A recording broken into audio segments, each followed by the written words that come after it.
በሀገራችን ኢትዮጵያ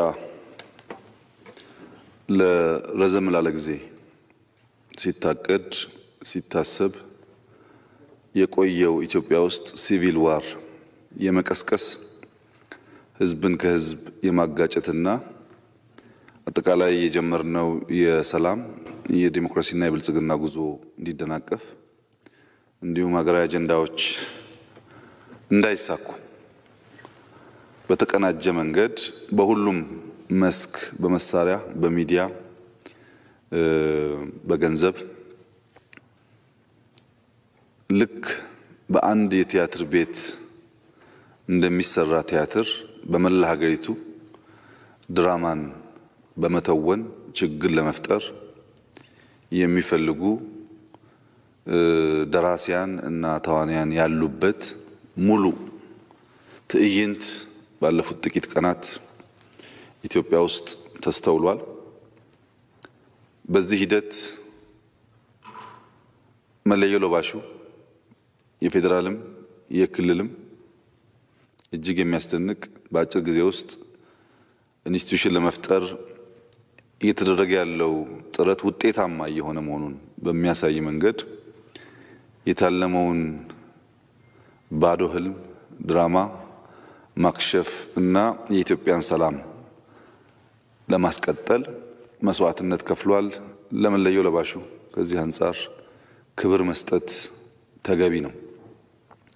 ከዚህ ባሻገር መላው የኢትዮጵያ ህዝብ የሀገር ሽማግሌዎች ቁጥራቸው እጅግ የበዛ ወጣቶች የሃይማኖት አባቶች አባገዳዎች ነገሩ በስክነት እንዲታይ ጥፋተኛውና ጥፋት በደንብ መለየት እንዲቻል በጅምላ የሆነ እንቅስቃሴ እና ተጨማሪ ጥፋት አደጋ ሊያስከትል እንደሚችል በየቦታው ሰላማቸውን ለማስጠበቅ የሀገር ህልውናና ሉዓላዊነትን ለማስጠበቅ በከፍተኛ ደረጃ ጥረት አድርገዋል። ለዚህም ለመላ ሀገራችን ህዝቦች በተለይም በዚህ ሚና ውስጥ ግንባር ቀደም ሆኖ ሰላም እንዲጠበቅ ከፍተኛ ስራ ለሰሩ ወገኖች ምስጋና ማቅረብ እጅግ ያስፈልጋል። በሶስተኛ ደረጃ አሁን እዚህ ያለው ቲም ችግሩ ከማጋጠሙ በፊት በነበሩ መረጃዎች ላይ ተንተርሶ የችግሩን መጠን ለመቀነስና አደጋውን ለማስቀረት ጥረት ሲያደርግ የነበረው የፍትህ አካላት የሚመሩ ግለሰቦች ሁኔታው ካጋጠመ በኋላም ቢሮ እያደራችሁ ነገሩ ባጭሩ ፈር እንዲይዝ መስመር እንዲይዝ እና ተጨማሪ ኪሳራ እንዳያጋጥም ጥረት ላደረጋችሁ አመራሮች ለእናንተም ከፍተኛ ምስጋና ማቅረብ ፈልጋለሁ። በነበረው ሂደት ውስጥ ተኳሾች ከሞላ ጎደል ለመያዝ ጥረት ተደርጓል።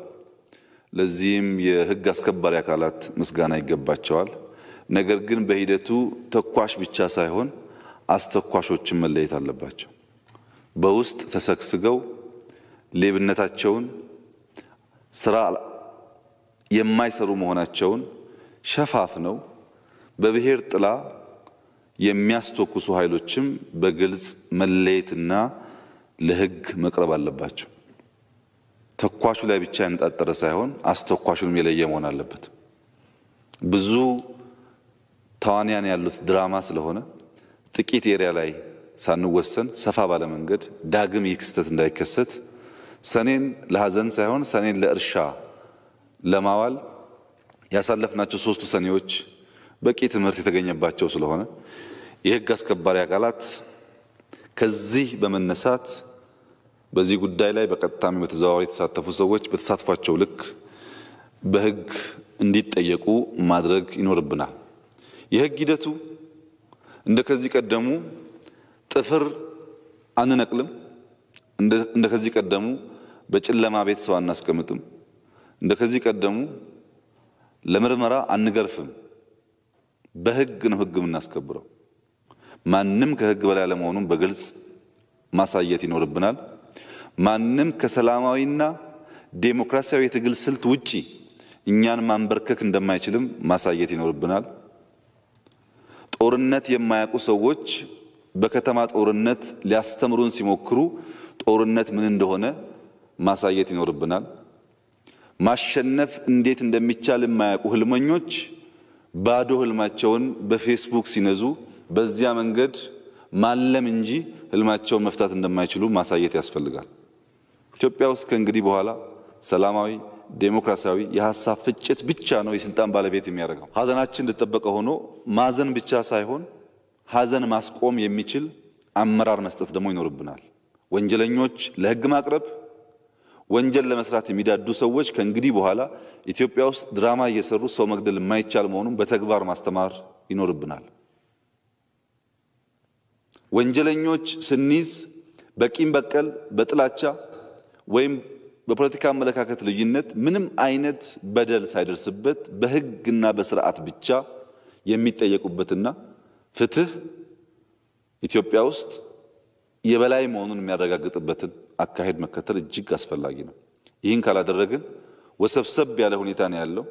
ኢትዮጵያን አሳልፎ የሚሰጥ ህልውናዋን አሳልፎ የሚሰጥ የጀመረቻቸውን አበይት ትልሞች ወደ ኋላ የሚጎትትና የሚያስቀር ጉዳይ ሲፈጠር እዚህ ያለው ኃይል ራሱን መስዋዕት አድርጎ ኢትዮጵያን ማስቀጠል ይጠበቅበታል።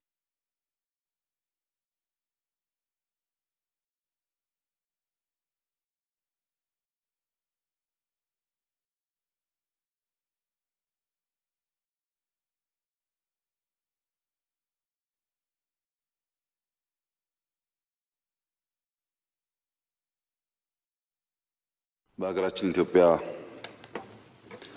ለረዘም ላለ ጊዜ ሲታቀድ ሲታሰብ የቆየው ኢትዮጵያ ውስጥ ሲቪል ዋር የመቀስቀስ ህዝብን ከህዝብ የማጋጨትና አጠቃላይ የጀመርነው የሰላም የዲሞክራሲና የብልጽግና ጉዞ እንዲደናቀፍ እንዲሁም ሀገራዊ አጀንዳዎች እንዳይሳኩ በተቀናጀ መንገድ በሁሉም መስክ በመሳሪያ፣ በሚዲያ፣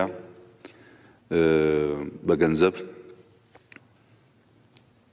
ልክ በአንድ የቲያትር ቤት እንደሚሰራ ቲያትር በመላ ሀገሪቱ ድራማን በመተወን ችግር ለመፍጠር የሚፈልጉ ደራሲያን እና ተዋንያን ያሉበት ሙሉ ትዕይንት ባለፉት ጥቂት ቀናት ኢትዮጵያ ውስጥ ተስተውሏል። በዚህ ሂደት መለዮ ለባሹ የፌደራልም የክልልም እጅግ የሚያስደንቅ በአጭር ጊዜ ውስጥ ኢንስቲትዩሽን ለመፍጠር እየተደረገ ያለው ጥረት ውጤታማ የሆነ መሆኑን በሚያሳይ መንገድ የታለመውን ባዶ ህልም ድራማ ማክሸፍ እና የኢትዮጵያን ሰላም ለማስቀጠል መስዋዕትነት ከፍሏል። ለመለዮ ለባሹ ከዚህ አንፃር ክብር መስጠት ተገቢ ነው።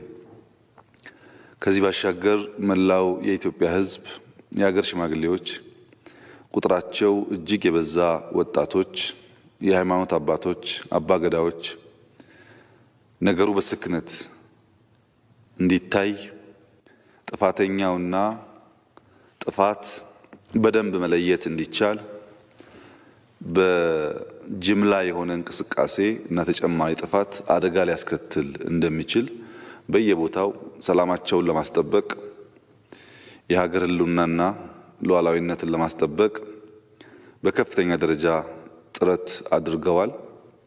ለዚህም ለመላው ሀገራችን ህዝቦች በተለይም በዚህ ሚና ውስጥ ግንባር ቀደም ሆኖ ሰላም እንዲጠበቅ ከፍተኛ ስራ ለሰሩ ወገኖች ምስጋና ማቅረብ እጅግ ያስፈልጋል።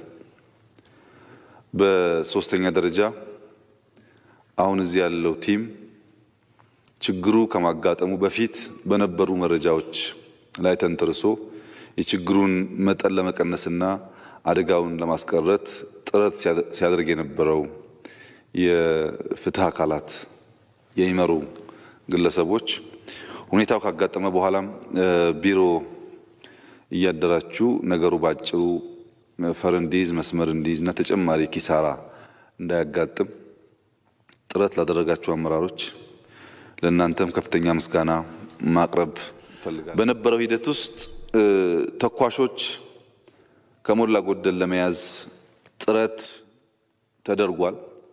ለዚህም የህግ አስከባሪ አካላት ምስጋና ይገባቸዋል። ነገር ግን በሂደቱ ተኳሽ ብቻ ሳይሆን አስተኳሾችን መለየት አለባቸው። በውስጥ ተሰግስገው ሌብነታቸውን ስራ የማይሰሩ መሆናቸውን ሸፋፍነው በብሔር ጥላ የሚያስተኩሱ ኃይሎችም በግልጽ መለየትና ለህግ መቅረብ አለባቸው። ተኳሹ ላይ ብቻ ያነጣጠረ ሳይሆን አስተኳሹንም የለየ መሆን አለበት። ብዙ ተዋንያን ያሉት ድራማ ስለሆነ ጥቂት ኤሪያ ላይ ሳንወሰን ሰፋ ባለ መንገድ ዳግም ይህ ክስተት እንዳይከሰት ሰኔን ለሐዘን ሳይሆን ሰኔን ለእርሻ ለማዋል ያሳለፍናቸው 3 ሰኔዎች በቂ ትምህርት የተገኘባቸው ስለሆነ የህግ አስከባሪ አካላት ከዚህ በመነሳት በዚህ ጉዳይ ላይ በቀጥታም በተዘዋዋሪ የተሳተፉ ሰዎች በተሳትፏቸው ልክ በህግ እንዲጠየቁ ማድረግ ይኖርብናል። የህግ ሂደቱ እንደከዚህ ቀደሙ ጥፍር አንነቅልም፣ እንደከዚህ ቀደሙ በጨለማ ቤት ሰው አናስቀምጥም፣ እንደከዚህ ቀደሙ ለምርመራ አንገርፍም። በህግ ነው ህግ የምናስከብረው። ማንም ከህግ በላይ ለመሆኑን በግልጽ ማሳየት ይኖርብናል። ማንም ከሰላማዊና ዴሞክራሲያዊ የትግል ስልት ውጪ እኛን ማንበርከክ እንደማይችልም ማሳየት ይኖርብናል። ጦርነት የማያውቁ ሰዎች በከተማ ጦርነት ሊያስተምሩን ሲሞክሩ ጦርነት ምን እንደሆነ ማሳየት ይኖርብናል። ማሸነፍ እንዴት እንደሚቻል የማያውቁ ህልመኞች ባዶ ህልማቸውን በፌስቡክ ሲነዙ በዚያ መንገድ ማለም እንጂ ህልማቸውን መፍታት እንደማይችሉ ማሳየት ያስፈልጋል። ኢትዮጵያ ውስጥ ከእንግዲህ በኋላ ሰላማዊ ዴሞክራሲያዊ የሐሳብ ፍጭት ብቻ ነው የስልጣን ባለቤት የሚያደርገው። ሐዘናችን እንደተጠበቀ ሆኖ ማዘን ብቻ ሳይሆን ሐዘን ማስቆም የሚችል አመራር መስጠት ደግሞ ይኖርብናል። ወንጀለኞች ለህግ ማቅረብ፣ ወንጀል ለመስራት የሚዳዱ ሰዎች ከእንግዲህ በኋላ ኢትዮጵያ ውስጥ ድራማ እየሰሩ ሰው መግደል የማይቻል መሆኑን በተግባር ማስተማር ይኖርብናል። ወንጀለኞች ስንይዝ በቂም በቀል በጥላቻ ወይም በፖለቲካ አመለካከት ልዩነት ምንም አይነት በደል ሳይደርስበት በህግና በስርዓት ብቻ የሚጠየቁበትና ፍትህ ኢትዮጵያ ውስጥ የበላይ መሆኑን የሚያረጋግጥበትን አካሄድ መከተል እጅግ አስፈላጊ ነው። ይህን ካላደረግን ወሰብሰብ ያለ ሁኔታ ነው ያለው። ኢትዮጵያን አሳልፎ የሚሰጥ ህልውናዋን አሳልፎ የሚሰጥ የጀመረቻቸውን አበይት ትልሞች ወደ ኋላ የሚጎትትና የሚያስቀር ጉዳይ ሲፈጠር እዚህ ያለው ኃይል ራሱን መስዋዕት አድርጎ ኢትዮጵያን ማስቀጠል ይጠበቅበታል።